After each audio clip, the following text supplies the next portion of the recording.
वडोदरा के आजवा रोड स्थित लीलाबाग नगर का ये वीडियो है जो कि इस वक्त सोशल मीडिया पर फैल रहा है। कल रात के वक्त वहां पर तनाव बढ़ गया था जब पुरानी रंजिश को लेकर एक स्कॉर्पियो कार चालक की ओर से कुछ युवकों पर कथित तौर पर कार चढ़ा देने की कोशिश की गई थी। इस पूरे मामले ने वहां पर काफी ज्यादा तूल पकड़ लिया था, जिसके बाद पुलिस को इत्तला दे दी गई थी। पुलिस मौके पर पहुंची थी। पुलिस की ओर से इस मामले में आगे की कार्रवाई शुरू कर दी गई थी। हालांकि ये जो कोशिश हुई है कार चढ़ा देने की, वो पुरानी रंजिश की वजह से हुई है, ऐसी में जानकारी इस वक्त मिल रही है। तब इस मामले के मद्देनजर पुलिस अब आगे कार्रवाई में जुटी हुई है।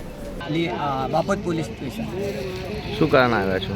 એ અમારા છોકરાઓ જોડે અગાઉ પહેલાં બબાલ થયેલી, એ બબાલની અંદર અમારા સમાજ વિષયમાં ખરાબ શબ્દ બોલેલા, એના માટે કંકાસ થયેલો અને પોલીસ ફરિયાદી બી થયેલી, જેથી બાપોદ પોલીસમાં આવી અને ફરિયાદી નોંધેલી બે પક્ષની, અને પછી એના પછી કોમ્પ્રો કરી નાખેલો, જેથી પછી કરીને જે છોકરો સ્કોર્પિયોવાળો છે વારે ઘડીએ છોકરાઓને ધમક્યો અને એવું તેવું બધું હાલવા માટે આવતો હતો, અને આજે બી એકદમ ઓછી તેનો આવી ગયો અને આ છોકરાઓ જ્યાં બેસે છે ત્યાં આગળ આવી એને સ્કોર્પિયો ચડાવતો, જેથી કરીને એ લોકો સ્કોર્પિયો પાછી આગળ જતી રહી તો છોકરાઓએ કંઈ એમના બચાવ માટે કંઈ પથ્થર માર્યો હશે।